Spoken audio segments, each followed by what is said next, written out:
Hello everyone, আসসালামু আলাইকুম। তুলিকাস কিচেনে আপনাদের সবাইকে স্বাগতম। সন্ধ্যা হলেই বাচ্চাদের একটা বায়না চলে আসে যে কী খাবো সন্ধ্যার খিদা কিভাবে মিটাবো। তাই আমি আজকে খুব ইজি ওয়েতে প্যানকেক বানিয়ে দেখাবো। এখানে আমি প্রথমে 2টা ডিম নিয়েছি। ডিম দুটো নর্মাল টেম্পারেচারে নেবেন। তারপরে আমি হাফ কাপ চিনি অ্যাড করেছি। হাফ কাপ চিনি অ্যাড করার পরে এখানে আমি প্যাকেট ময়দা ইউজ করেছি। প্যানকেকে অবশ্যই প্যাকেট ময়দা ইউজ করবেন। ময়দা নিয়েছি 1 কাপ। তারপরে দিব এখানে আমি বেকিং পাউডার।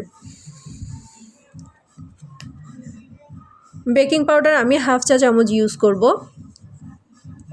এগুলো চাইলে আপনারা আপনাদের মেজারমেন্ট অনুযায়ী নিতে পারেন। এখানে আমি চকলেট প্যানকেক বানাবো, সে কারণে 2 চা চামচ হচ্ছে কোকো পাউডার নিয়ে নিয়েছি।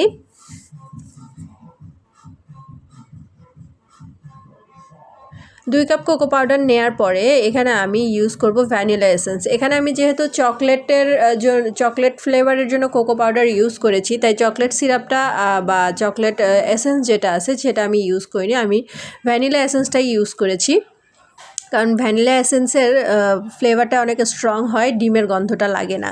এখানে আমি হাফ কাপ তেল ইউজ করেছি, রেগুলার রান্নার তেল, যেটা আমরা সয়াবিন তেল ইউজ করে থাকি।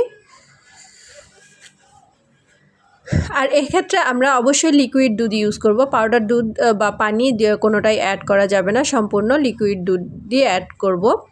এরপরে আমি এটা ব্লেন্ডারে ব্লেন্ড করে নেব। দেখেন কতটা স্মুথ আর ঘন একটা ব্যাটার তৈরি হয়েছে।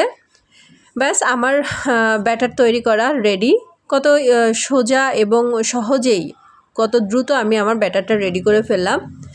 এখন চলে গেছি কড়াইতে দেওয়ার পালা। এখানে আমি কড়াই ইউজ করেছি, আপনারা চাইলে ফ্রাইং প্যানও ইউজ করতে পারেন। আমি প্রথমে কড়াইটা দিয়ে এমন গরম হয়ে গিয়েছিল যে চুলা বন্ধ করে তারপর আমাকে প্যানকেকটা দিতে হয়েছে। প্যানকেক দেওয়ার পর আমি চুলাটা জ্বালিয়ে দিচ্ছি। আপনারা অবশ্যই লো টু মিডিয়াম হিটে এটাকে ভাজবেন এবং চুলাটা আগেই জ্বালিয়ে নেবেন তাওয়াটা গরম করে নেওয়ার পর। এই যে দেখুন, এক পিঠ হয়ে গেলে আমি সুন্দর মতো উল্টে দিলাম। জাস্ট কিছুক্ষণের মধ্যেই আমার প্যানকেকটা রেডি হয়ে যাবে। দেখুন, সুন্দর মতো বেকিং পাউডার দেওয়ার কারণে একটু ফ্লাপি হবে, এটা আর কি ফুলে উঠবে। আপনারা খুব সহজেই বাচ্চাদের এটা টিফিনে বা সন্ধ্যার নাস্তায় দিতে পারেন। খুব দ্রুত বাচ্চাদের পেটও ভরে যাবে এবং ডিমের পুষ্টিটাও পাবে। সো তৈরি হয়ে গেল আমার ইয়ামি চকলেট প্যানকেক। আল্লাহ হাফেজ।